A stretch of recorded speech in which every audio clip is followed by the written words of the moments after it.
Về tới đầu làng con chim sáo nhỏ hót vang rộn ràng. Qua nhịp câu tre, qua mấy con đê thấm đượm tình quê. Bao năm qua cách trở đường xa xuôi ngược bôn ba. Ôi kỷ niệm yêu mãi tranh nghèo tỏa khói lam thiêu.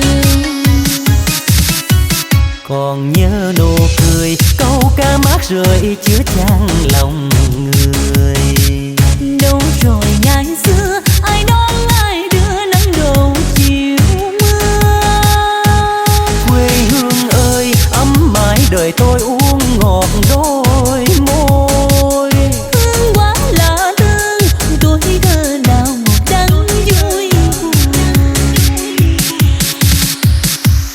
À ơi con nước lớn chảy xuôi, đưa con đò giao nghiêng theo nhịp chiều với ai nâng nghe câu hò.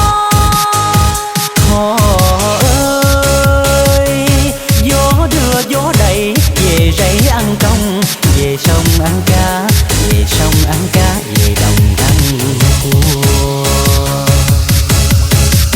Từ lúc chào đời chân quen đất mẹ sớm trưa chiều hè.